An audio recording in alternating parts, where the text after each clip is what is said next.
हाँ जी, तो आज हम लोग स्टार्ट कर रहे हैं रेक्टिफिकेशन ऑफ एरर्स। इस चैप्टर में क्या है कि आपने जो भी अभी तक प्रोसेस किया है, जैसे आपने रिकग्निशन किया, फिर रिकॉर्डिंग की जर्नल सब्सिडरी बुक्स में, फिर आपने लेजर पोस्टिंग की, फिर आपने ट्रायल बैलेंस बनाया, तो ये सारा जो पूरा अकाउंटिंग प्रोसेस है, इसके किसी न किसी स्टेप पे कहीं ना कहीं कुछ गड़बड़ हो जाती है, गलती हो जाती है। तो उन गलतियों को ऑफिशियली कैसे ठीक करना है, क्योंकि कटिंग्स तो हमें अलाउड नहीं होती, और किसी भी ऑर्गेनाइजेशन में क्योंकि हम मैनुअल कर रहे हैं तो थोड़ी मिस्टेक होनी जायज़ भी होती है।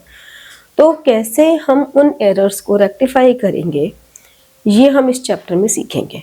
ठीक है, अब वो रेक्टिफाई कैसे करेंगे वो सीखने से पहले हमें ये समझना ज़रूरी है कि एरर्स होते कितनी तरह की हैं। जैसे कि हमारे पास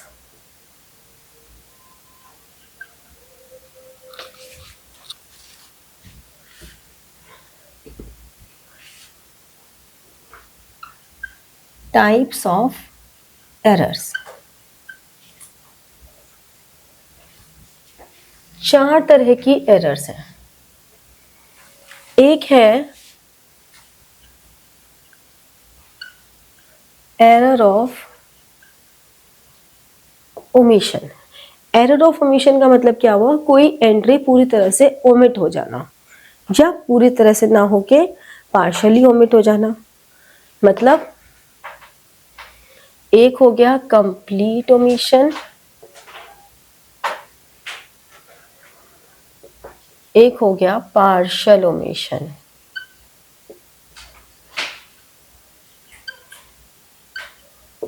जैसे कि हमने goods sold to mister X not recorded in books, वो क्या हो गई, कंप्लीट ओमिशन हो गया, not recorded in the books. Goods withdrawn by proprietor not recorded in books, तो ये क्या हो गई, एरर ऑफ कंप्लीट ओमिशन। ठीक है ना, पूरी तरह से कोई एंट्री स्किप हो गई ना। या हमने करी purchase of machinery omitted to be recorded, तो purchase of machinery omitted to be recorded मतलब रिकॉर्डिंग में गलत हो गया। अगर लिखा होता purchase of machinery omitted to be posted, मतलब हमने जर्नल एंट्री तो कर दी लेकिन उसके लेजर पोस्टिंग नहीं की। ठीक है, तो ये सब हमारे लिए हुआ error of complete omission. Partial में क्या हुआ, जैसे कि purchase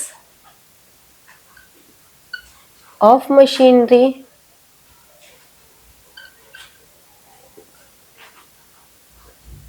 omitted to be posted, मतलब हमने मशीनरी परचेज की तो हमने कैश बुक में मान लो एंट्री कर दी, लेकिन पोस्ट मतलब लेजर में पोस्ट करना हम भूल गए। मशीनरी के लेजर में भी तो पोस्ट करना चाहिए था हमें, तो हमने रिकॉर्डिंग और पोस्टिंग वर्ड का ध्यान रखना। रिकॉर्डिंग मतलब प्राइमरी बुक्स में कोई एंट्री करना भूल गए, तो अगर प्राइमरी बुक्स में नहीं की तो सेकेंडरी में भी नहीं की। पोस्टिंग का मतलब हम लेजर पोस्टिंग करना भूल गए।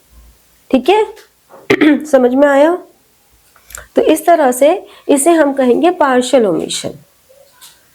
हमारे पास क्वेश्चंस की वैरायटी क्या आती है, पहली हमें एरर्स को रिकॉग्नाइज करना है किसी भी ट्रांजैक्शन में कौन सी एरर है।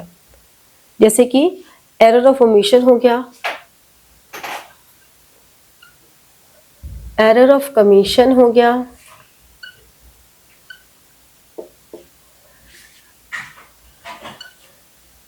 एरर ऑफ प्रिंसिपल हो गया, और कॉम्पेंसेटिंग एरर हो गई।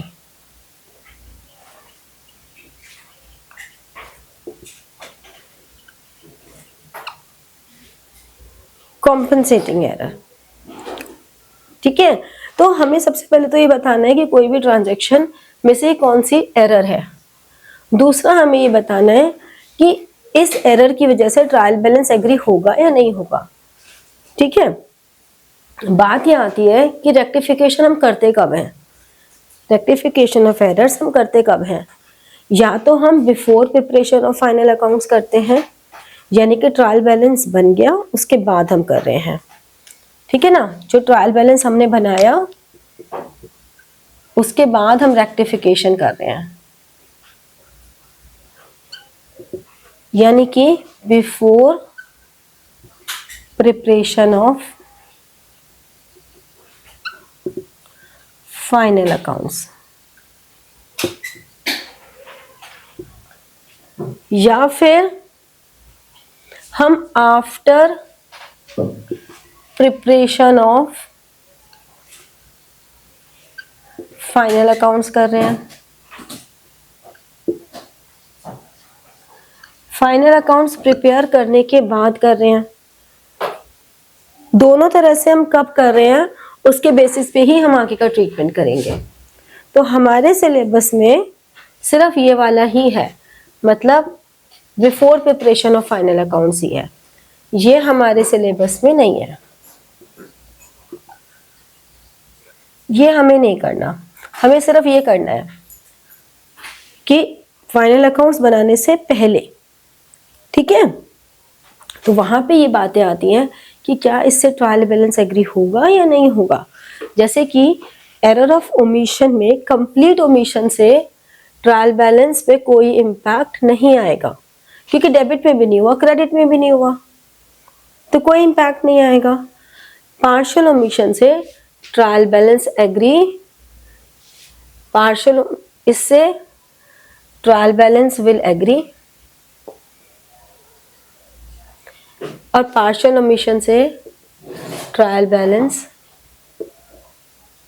विल नॉट एग्री, ठीक है। तो हमारा जो ट्रायल बैलेंस वाला चैप्टर था उसमें एक स्टेटमेंट आती थी कि अगर ट्रायल बैलेंस टैली हो जाता है, if both sides of trial balance are agreed, it means our all transactions are correct.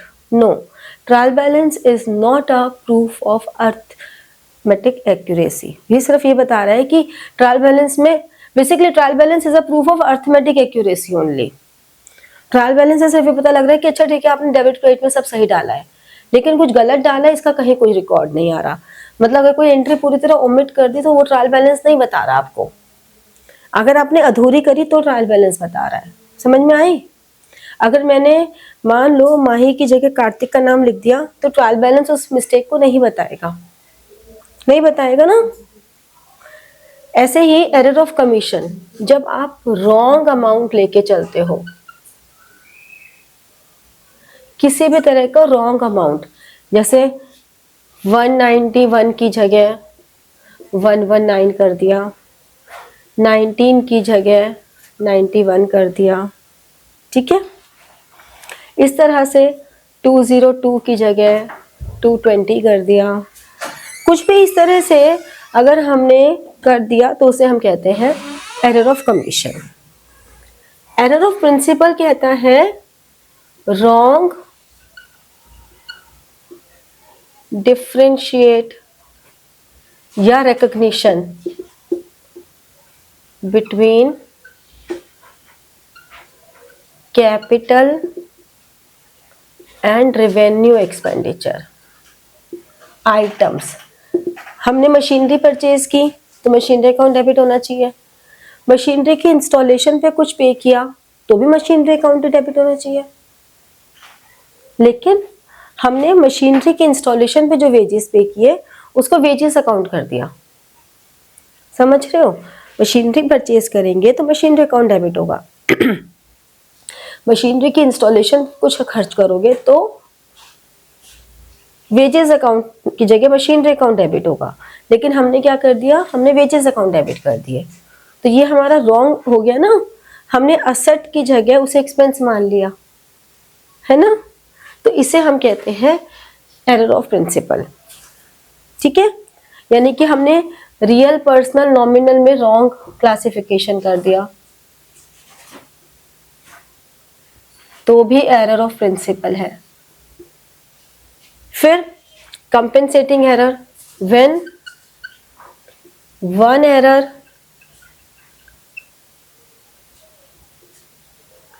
compensates another। मैंने कार्तिक को सेल किया 500 रुपए का, मैंने माही को सेल की 5000 रुपए की, मेरी टोटल सेल्स तो 5500 ही है, लेकिन मैंने माही में लिख दिया 500 और कार्तिक में लिख दिया 5000। तो ऐसे में क्या होगा, मेरी ट्रायल बैलेंस तो एग्री हो जाएगा, लेकिन मैंने अकाउंट तो गलत लिख दिए ना, तो इसे कहते हैं कॉम्पनसेटिंग एरर। जैसे कि एरर ऑफ प्रिंसिपल में भी ट्रायल बैलेंस एग्री हो जाएगा, यहाँ पे ट्रायल बैलेंस में और मे नॉट, डिपेंड करता है हमने किस तरह की मिस्टेक की है। तो कभी भी ये रूल नहीं निकाल सकते, आपको ट्रांजैक्शन देख के ही समझना है कि इसकी वजह से ट्रायल बैलेंस एग्री होगा या नहीं होगा। तो पहली variety of questions, recognize the type of error. Second variety of question, recognize that trial balance will agree और नॉट। थर्ड हमारे पास आ जाता है कि किस तरह की एरर्स ऐसी हैं जो हमारी कैपिटल एंड रेवेन्यू आइटम्स में डिफरेंशिएट कर रही हैं। ठीक है, तो ये हमारे कुछ बेसिक से क्वेश्चंस हैं। उसके बाद फिर हम रेक्टिफिकेशन करते हैं। तो पहले ही नोट करो, फिर कुछ और कॉन्सेप्ट्स करेंगे। वे ऑफ डिस्टिंग्विश आता है one sided error and two sided error. नाम से पता लग रहा है क्या होगा, वन साइडेड एरर्स और टू साइडेड एरर्स, पता लग रहा है नाम से कुछ क्या? वन साइडेड एरर बेसिकली, अगर एक सेकंड, मतलब कोई एग्जांपल के थ्रू समझाओ। हाँ। वन साइडेड एरर एक बेसिकली, अगर जैसे हमने परचेजेस टू कैश है, अगर हमने कैश 10,000 सही लिखा है बट परचेजेस में 9,000 लिखा है, तो उसे वन साइडेड एरर हो गया। परफेक्ट, यानी कि which affects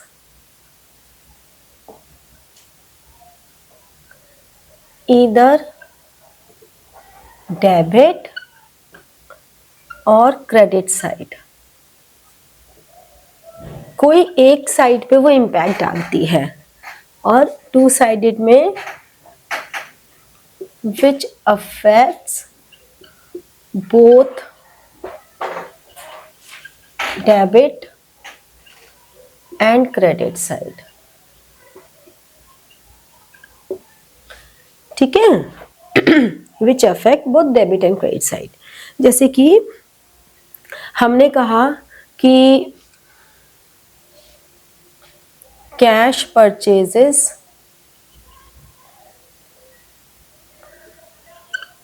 wrongly posted as 900 instead of rupees 9,000। ठीक है,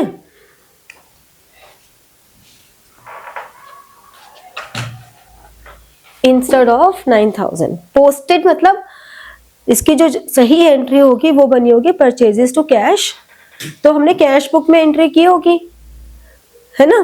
कैश बुक से हमें पोस्ट करना होगा परचेज के लेजर में, हमने परचेज के लेजर में कम किया, यही एंट्री ऐसे लिखी होती ट्रांजैक्शन कैश परचेजेस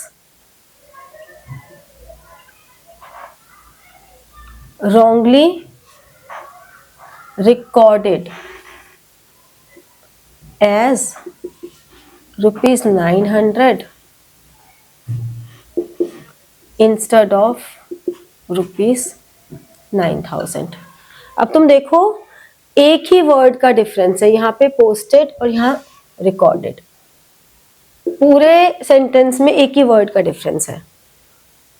ठीक है, यहाँ पे हमने रिकॉर्डिंग ही गलत कर दी है, जबकि यहाँ पर हमने पोस्टिंग गलत की है। तो जब भी वन साइडेड एरर्स है तो इनको हम दो तरह से रेक्टिफाई कर सकते हैं, विदाउट ओपनिंग सस्पेंस अकाउंट और विद ओपनिंग सस्पेंस अकाउंट। या तो हम सस्पेंस अकाउंट ओपन करके करें। सस्पेंस अकाउंट याद है क्या था? सस्पेंस अकाउंट वो था जो सबका भाई होता है। Suspense account can be put either at side of debit और credit where is any deficiency arise. ठीक है, इसका अपना कोई नेचर नहीं होता, इसकी कोई डिग्निटी नहीं होती बेचारे की। ठीक है ना? तो अगर हम विदाउट ओपनिंग कर रहे हैं तो simple a statement at the कौन से साइड कम हुई है? डेबिट साइड कम हुई है ना। At the debit side of purchase account. Purchase account कम हुआ है ना, परचेज अकाउंट में कम डाला ना हमने, 9000 की जगह 900 डाला। तो eight the debit side of purchase account sentence क्या लिखोगे? Wrong amount posted as ₹900 instead of ₹9000। बस एक ये हमने लिख दिया और इसके अमाउंट कॉलम में 9000 लिख देंगे। कुछ नहीं करना, सिंपल एक स्टेटमेंट लिख दी। लेकिन यहां पर हम क्या करेंगे? सस्पेंस अकाउंट के केस में purchase account debit to suspense account. कितने से? 9000 डालना चाहिए था, हमने 900 डाला, तो हम 8100 और डाल देंगे। ठीक है, 8100 और डाल देंगे। समझ में आया? क्लियर हुआ? लेकिन अगर यही रिकॉर्डिंग गलत होती, मतलब कैश बुक में ही गलत हुआ, अगर कैश बुक में गलत हुआ तो आगे परचेज में तो होना ही होना है गलत। तो हम क्या करेंगे? यहां पर purchases account debited to cash account, यही तो रिकॉर्डिंग करते हैं। तो 8100 purchases account debit to cash, जो ओरिजिनल एंट्री है। तो यहां पर अगर हमने किया तो ये हमारी है एरर ऑफ कमीशन, जबकि ये हमारी हो गई एरर ऑफ ओमिशन। लेकिन एंड कमीशन भी होगी, दोनों होंगी। ये एरर ऑफ कमीशन है क्योंकि रॉन्ग अमाउंट है, और एरर ऑफ ओमिशन है क्योंकि हमने बेसिकली 8100 की एंट्री पूरी मिस कर दी है। तो ये एरर ऑफ ओमिशन भी हो गया और एरर ऑफ कमीशन भी हो गया, जबकि यहां पर ये प्योरली एरर ऑफ कमीशन हो गया। ठीक है, और ये हमारा कंप्लीट ओमिशन हुआ। अगर इसको भी हम करना चाहें तो हम कह सकते हैं पार्शियल ओमिशन। बट जब हमें एमसीक्यूज करने होते हैं तो एमसीक्यूज में हमें एक ही ऑप्शन पे टिक करना है, या तो आपको गिवन हो कि ऑप्शन ए एंड बी। लेकिन अगर आपको चूज करना हो कि एरर ऑफ कमीशन है या ओमिशन है, अगर आपको कोई एक चूज करना है तो आप इसको एरर ऑफ कमीशन चूज करेंगे, क्योंकि प्राइमा फेसी जो गलत हुआ है, प्राइमा फेसी अमाउंट गलत हुआ है। समझ रहे हो? क्लियर हुई ये बात? तो ऐसे करेंगे। तो like, share and press the bell button for getting your notifications and comment. ठीक है, थैंक यू।